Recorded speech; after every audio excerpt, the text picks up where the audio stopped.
আজ হামটা পাস ট্রেকের চতুর্থ দিন। ভোরে শিয়াগরু ক্যাম্প থেকে যাত্রা শুরু হলো। শুরুতেই একটা ঠান্ডা নদী পার হতে হলো।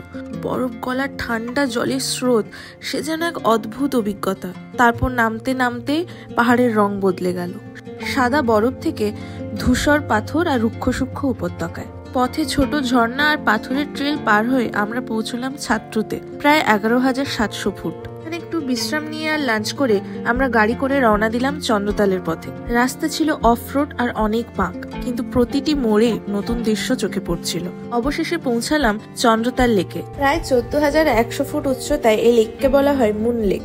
নীল আয়নার মতো স্বচ্ছ জলে চারপাশে তুষার ঢাকা পাহাড়, ভাসমান মেঘ আর নীল আকাশের প্রতিচ্ছবি ফুটে উঠছিল। তারপর আমরা ফেরার পথে চাচা চাচির দোকানে চা খেয়ে ফিরে গেলাম ছাত্র ক্যাম্পসাইটে। আকাশ ছিল একেবারে স্বচ্ছ, অসংখ্য তারা মিল্কি ওয়ে দেখা যাচ্ছিল। শেষ দিনের ক্লাইম্যাক্স সত্যি চিরস্মরণীয় হয়ে থাকলো।